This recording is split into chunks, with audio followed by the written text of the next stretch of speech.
Hello, my name's Luke Cutforth, and today is hopefully going to end up being one of the biggest days of my life, because today I'm going to ask you to help make my dreams come true. Hello, my name is Luke Cutforth, and today I thought it was time for me to talk to you about my film, The Drowning of Arthur Braxton. The biggest headline is that it is about to finally come out. It comes out on the 1st of September 2022. If that is in the future to you, then open up your phone, pick up your calendar, tell your mother to remind you on the 1st of September 2022 to watch The Drowning of Arthur Braxton. Hey Siri, Alexa, hey Google, set a reminder on the 1st of September to watch The Drowning of Arthur Braxton.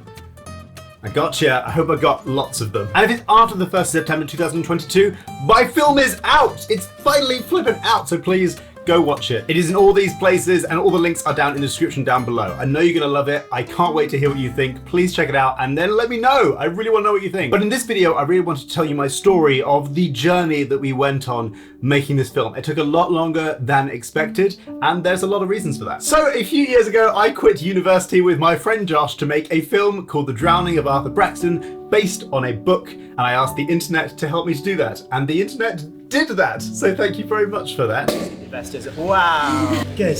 Everything's going really well. Good. Just did the thing. So the money hits our bank account, myself and my co-writer Hassan finish off the script, and we get a bit of extra investment to bump up the quality. We shoot in Manchester, Doncaster and Gloucestershire for about 10 weeks, which is quite a long time for a film of this scale, but necessary because it is a complex shoot and it involves water shots and all sorts of complicated things. We are, frankly, having an incredible time. We're making a flippin' feature film. Hello, Pete. Hello, Bella. But it is also killing us to a certain extent. The core team, we are waking up at 6 a.m. and going to sleep at about 1:30 a.m. How do you feel? Tired. You're a bundle of joy. We don't have the budget for a catering team, so we are sharing the workload of making dinners for each other every evening. We're living in a big house together. Because filmmaking is really expensive, I'm currently sharing a room with 8 men. In a cave. It is a literal man cave. I literally live in a man cave. The production team are making sandwiches and stuff for us for lunch, and I am learning how to make a feature film whilst I'm making a feature film already. But halfway through the shoot, we find out that Johnny Vegas, who'd worked with Sophie in the past, has agreed to play the dad. This is like the flippin' biggest deal in the world. Johnny Vegas, if you don't know, he's one of the biggest comedians in Britain. He is adored by so many people. He cannot leave the house we are shooting in without being recognized and pulled into a conversation. And to top it all off, Josh and I, in the first ever meeting with Caroline the author, had said, we want the dad to be played by Johnny Vegas. And now that is happening. Wow, amazing. So we get through the shoot, we had a wonderful time, we are exhausted. My mum gets quite ill for a little bit, so I rush off to be with her for a while. And also I haven't done my job of being a YouTuber for a fair few months, so I do that for a bit. Whilst Josh finds an editor to edit the film. Not just any editor, by the way. The film was edited by Anuria De Silva, who was the assembly editor of Trainspotting, directed by Danny Boyle, one of my directing heroes. So wow, double wow, wow again. So her and I finish off the assembly edit, and then we arrange for a preview screening to happen with some of our Kickstarter backers. Today is the day that I am screening my film to the test audience of you guys who helped fund it. I'm really friggin' nervous. It's gonna be good. It's gonna be good. It's gonna be good. This is a fairly normal thing to happen when you're making a film. Basically, you show the half-finished film to people, and then they sort of fill in forms that say what they understood, what they didn't understand. One of the people who's filled in this form, by the way, who I assume has read the book, writes as their feedback, "Not enough boobs, lol." The book is written from the perspective of a very horny teenage boy, and so goes into quite some detail about boobs. So if you're coming to the film for boobs, you will probably be disappointed because we omitted the boobs. Sorry! So I go through all this feedback and I figure out what is working and what needs a little bit more work, and I write 3 new scenes that we're going to shoot and insert into the movie. And this is where I just need to pause and go back in time. So during our initial shoot, we are shooting in the gorgeous Manchester Victoria Baths, a listed building with several swimming pools that have not been filled in many years. And they're being filled for us to make a film. Wow. Wow again! Wow 3. The water's going on. Hello. Under any circumstances, turn this thing on. He said, do not turn it on, because that would frickin' knock him over. We're gonna need a bit more than that. Amazing. But for some reasons I won't go into here, we basically end up having 2 weeks of delays whilst we install 2 gigantic heaters to heat 400,000 litres of water in these pools, mainly so that Rebecca, James and Josh don't collapse. But this delay meant that we didn't get any of our in-water, underwater shots. We got our in-water, over-water shots, but not our in-water, underwater shots. Make sense? Alright, back to the future.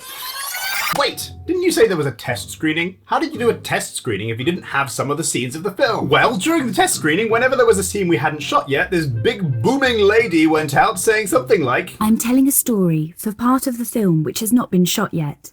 Like this. Arthur swims slowly and Delphina floats next to him.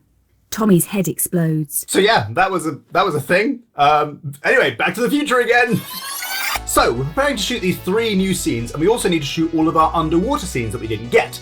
This goes well, and the new scenes look incredible. Then I work with Rob, our composer, to compose the score for the entire movie, and then...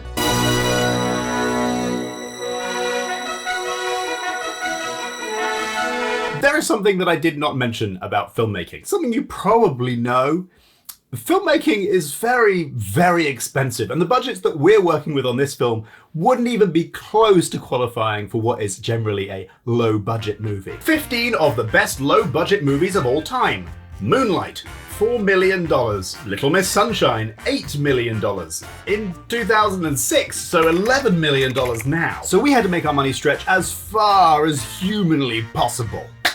So we had a little scheme. Counterintuitively, we decided to buy as much of our equipment as possible. So that's cameras, lenses, microphones, everything that you'd normally rent. But that sounds more expensive. I hear you say. Yes, it is. But then, once we finished shooting, we sold it all and got back about 75% of what we paid for it in the first place, which turned out to be a lot cheaper than if we had rented any of that stuff. I can't take credit for this, but genius! We're also constantly filing VAT returns. Don't worry if you don't know what VAT is. We're constantly getting little bits of money back from what we spent in the UK from the UK government. And then we use that money for the next stage and we claim back the VAT, and then we do the next stage and we claim back the VAT, and on and on and on and on and on and on. Our budget is basically leapfrogging itself over and over again, which does take a little bit longer, but it also means we get the most out of our money. So far, brilliant, outstanding work. But then comes that...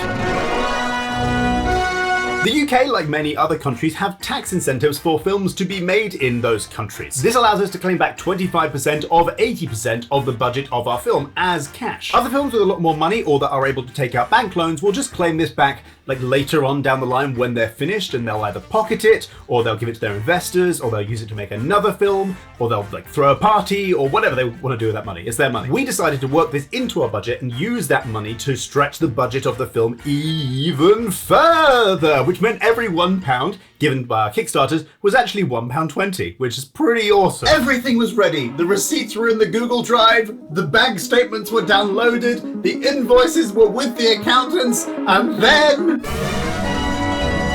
a certain movie decided to submit a £70 million claim just before us, which all had to be checked before ours could be processed, which I'm told took about 1.5 years. In the meantime, whilst we're trying to get on with stuff, some other fun stuff happened, like a sound designer did half the work and then refused to finish the work but didn't give us back our budget. That was a highlight. So eventually, movie gets out of the way. We partner with a VFX company to do our VFX. Eugene's very proud of the fact that there was a wire. Oh, there he is, and it's gone. It took him 7 days? Because there's about 50 shots. We do our grade, we do our sound design.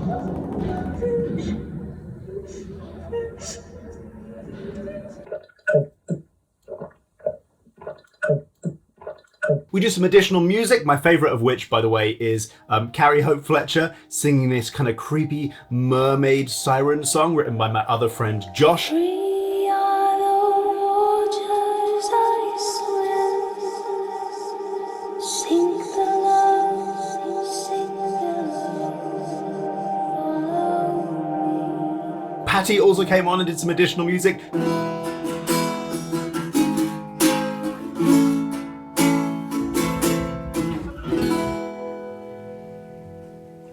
I don't think he likes me much.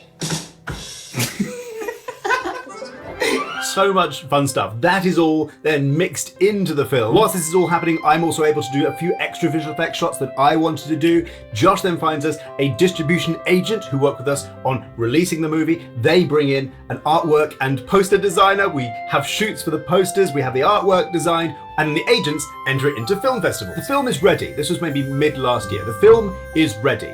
And it's ready to be sold, it's ready to be played to people, it's ready to play at festivals. We also have 4,000 Kickstarter backers who really want to see the film. And the balancing act here is that there isn't really a way to show 4,000 people your film around the world on the internet without risking it ending up on 123movies.com. And if the film gets pirated, if it ends up somewhere like that, distributors just won't touch it. It is absolutely worthless, and the last 6 years of my life go to nothing. So yeah, high stakes. Then Braindance Film Festival comes knocking. They want to show the film, and we're also then able to show it to our Kickstarter backers at the same time. Braindance, if you don't know, is one of the most important independent festivals in the world, and they have not only do they want to show the film, they've also nominated it for UK Best Feature. Bloody hell. I spent the entirety of Braindance not even bothering to think that it was at all possible that we were going to win that award. I just didn't allow myself to think it, right? And then 2 minutes before I'm literally sitting in the like announcement room. They've announced lots of other films, and it's 2 minutes until ours is going to be announced. And I start thinking, well, there's only 2 other films. There is a 1 in 3 chance that actually we might actually do this. I've spent the last few years constantly trying to put positive spins on these delays, like just saying that, well, it gives me opportunity to try and make it better whilst I'm waiting. And if we win this award for the film, then that might not have happened if we'd not had that extra time. This is what's going through my head in the 2 minutes before it gets announced. And, well... The winner is... The Drowning...